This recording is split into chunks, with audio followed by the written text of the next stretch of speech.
Hi hello friends, welcome to my channel. எல்லோரும் எப்படி இருக்கீங்க? நானுமே ரொம்ப நல்லா இருக்கேன். இந்த வருஷம் ஆடி முதல் வெள்ளி எனக்கு வெஸ்ட் பெங்காலில் தான் ஸ்டார்ட் ஆகிருக்கு. ஸோ லாஸ்ட் இயர் நான் மகாராஷ்டிராவில் இருந்தேன், இந்த இயர் வந்து வெஸ்ட் பெங்காலில். ஸோ அடுத்த ஒரு 3 வருஷம் எனக்கு வெஸ்ட் பெங்காலில் தான் இந்த மாதிரியான பூஜைகள் எல்லாமே வந்து நான் வெஸ்ட் பெங்காலில் தான் செய்வேன்.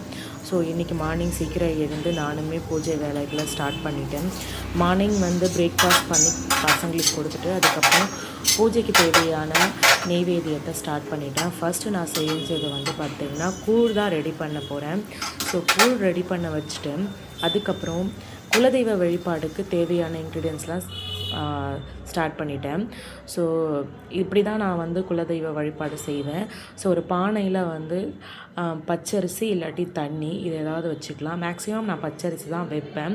இன்றைக்கி ஸ்பெஷல் டே, அதாவது ஆடி முதல் வெள்ளி அப்படிங்கிறதால தண்ணி வச்சுருக்கேன்.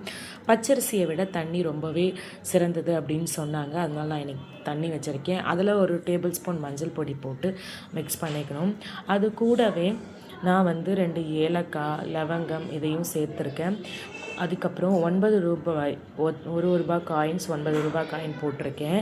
ஒரு எலுமிச்சம்பழம், அதுக்கப்புறம் கொஞ்சம் வேப்பிலை, இது எல்லாமே வச்சுருக்கேன். அதாவது பூ எனக்கு இங்கே வந்து அரளிப்பூ தான் கிடச்சிது. ஸோ அந்த அரளிப்பூ வச்சுருக்கேன். ஒரு வெத்தலைப்பாக்கில் வந்து அம்மனை பிடிச்சி வச்சுட்டு பூவும் வச்சாச்சு. ஸோ இப்படி தான் என்னோடய குலதெய்வ வழிபாடு ஸ்டார்ட் பண்ணியிருக்கேன். அதுக்கப்புறம் வீட்டு அலங்காரத்துக்காக அதாவது கூழ் பானைக்காகவும் நான் வந்து வேப்பிலை கட்டிகிட்ருக்கேன். ஸோ வேப்பிலையும் அழகாக ஒரு மாலை மாதிரி கட்டிட்டு கொஞ்சம் வாசப்படியிலையும் கொஞ்சம் கூழ் பானையிலையும் கட்ட ஆரம்பிச்சிட்டேன். நான் ஒரு வழியாக வந்து கூழ் ரெடி ஆகிடுச்சு.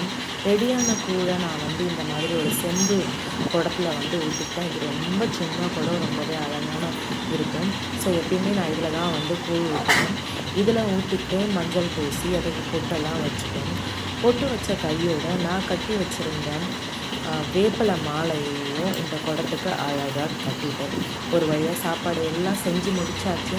செஞ்சு முடிச்சுட்டு இந்த அலங்காரம் பண்ண இந்த கூழ் குடத்தையும் கொண்டு போய் பூஜை ரூமில் வச்சு பூஜையை ஸ்டார்ட் பண்ணியாச்சுங்க. ஒரு வழியாக நான் கொஞ்சம் சாப்பாடு செஞ்சுருந்தேன், அதையுமே வச்சு கூழ் ஊற்றி சிறப்பாக இந்த வருஷம் பூஜை முடிஞ்சிச்சு.